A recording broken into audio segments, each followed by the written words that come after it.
সুপ্রিয় দর্শক আসসালামু আলাইকুম, কেমন আছেন আপনারা? নিশ্চয়ই ভালো আছেন। আজকের ভিডিওতে আপনাদের সবাইকে স্বাগত জানাচ্ছি। আজকে আমি আপনাদের সাথে শেয়ার করব গর্ভাবস্থায় তল পেটে ব্যথা হলে কখন এটা ভয়ের কারণ আর কখন এটা নর্মাল ডেলিভারির লক্ষণ। তাহলে চলুন মূল ভিডিওতে যাওয়া যাক। বাই দ্য ওয়ে, মূল ভিডিওতে যাওয়ার আগে একটা কথা বলি, আমি আমার চ্যানেলে pregnancy related, specially normal delivery related অনেক ইম্পর্টেন্ট তথ্য ভিডিও আকারে শেয়ার করে থাকি।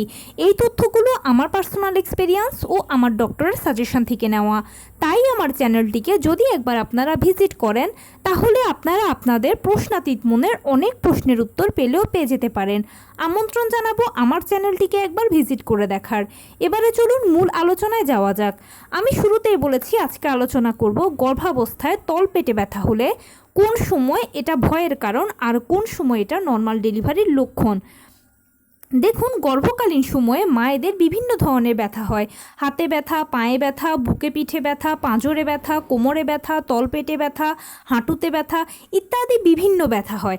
এই ব্যথাগুলোর মূল কারণ হচ্ছে আপনি কনসিভ করার পরে আপনার বাচ্চাটা আস্তে আস্তে বড় হতে থাকে, তখন আপনার শরীর তাকে একটা ভালো জায়গা দিতে থাকে।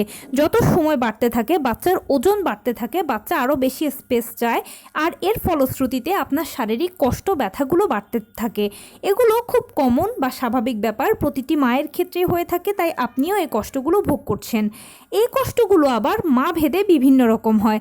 যেমন যেসব মায়েরা একটু মোটামুটি সার্বিকভাবে সুস্থ থাকেন তাদের ব্যথা কষ্টগুলো তুলনামূলক কম হয়, কিন্তু যেসব মায়েরা ডায়াবেটিস, হাই ব্লাড প্রেশার, গলব্লাডারের সমস্যা, কিডনির সমস্যা ইত্যাদি বিভিন্ন ধরনের জটিল রোগে ভোগেন সেই সব মায়েরা এই কষ্টগুলো, ব্যথাগুলো আরও বেশি বেশি ভোগ করে থাকেন।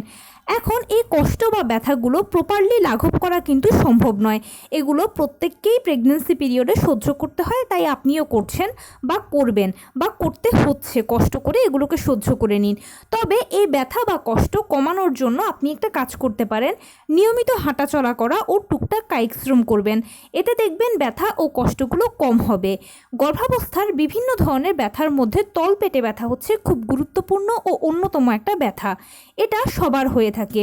যদি আপনি দেখেন যে প্রথম, দ্বিতীয়, তৃতীয় বা চতুর্থ, পঞ্চম, ষষ্ঠ, সপ্তম, অষ্টম, মোট কথা প্রথম থেকে অষ্টম মাসের মধ্যে যদি আপনার ব্যথাটা হয়ে থাকে, তলপেটে ব্যথাটা হয়, যদি এই ব্যথাটা হালকা থাকে বা অল্প থাকে তাহলে ভয়ের কোনো কারণ নেই, এটা কমন ব্যথা।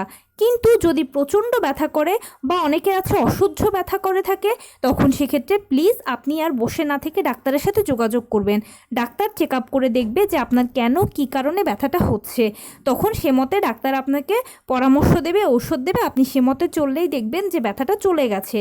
কিন্তু আপনি যদি হেলাফেলা করেন, যে ভাবেন না ঠিক আছে ডাক্তারের কাছে যাব, গিয়েছি বা চলে যাবে, এরকম যদি ভেবে থাকেন তাহলে ভুল। কেননা প্রথম থেকে অষ্টম মাসের মধ্যে তলপেটে ব্যথা এবং প্রচণ্ড তলপেটে ব্যথাটা কিন্তু মিসক্যারেজের একটা লক্ষণ, সেই জন্য বা বাচ্চার কোনো সমস্যা হচ্ছে সেটারও একটা লক্ষণ। সেই জন্য বাচ্চাকে ক্ষতির হাত থেকে বাঁচাতে হলে, নিজে সুস্থ থাকতে চাইলে অবশ্যই প্রথম থেকে অষ্টম মাসের মধ্যে যদি আপনার তলপেটে ব্যথা হয় এবং ব্যথাটা বেশি হয় তাহলে ডাক্তারের সাথে যোগাযোগ করে নেবেন। আর যদি আপনার নবম মাসে তলপেটে ব্যথা হয় তাহলে আলহামদুলিল্লাহ এটা নর্মাল ডেলিভারির লক্ষণ। কেননা নর্মাল ডেলিভারিটা হচ্ছে একটা প্রাকৃতিক পদ্ধতি, আর প্রাকৃতিক পদ্ধতির কারণে প্রাকৃতিকভাবে শরীর বিভিন্ন ধরনের সাইন নর্মাল ডেলিভারির পূর্বে দিয়ে থাকে। নবম মাসের তলপেটে ব্যথা মানে হলো নর্মাল ডেলিভারির একটা পূর্ব লক্ষণ। আশা করতে পারেন আপনার নর্মাল ডেলিভারি হবে। তবে এক্ষেত্রেও আমি আমার পার্সোনাল একটা সাজেশন দেব, কষ্ট করে ডাক্তারের সাথে একবার যোগাযোগটা করে নেবেন। কেননা অনেক সময় হয় কি যে অনেকের অনেক কারণে সমস্যা হয়।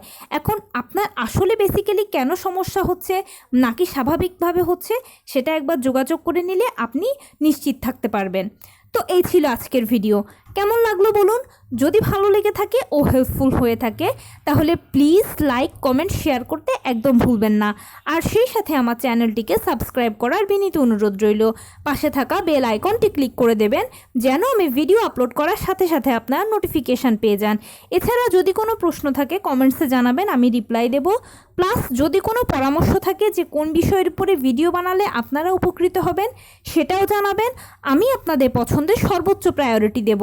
ভালো থাকবেন, সুস্থ থাকবেন। আসসালামু আলাইকুম।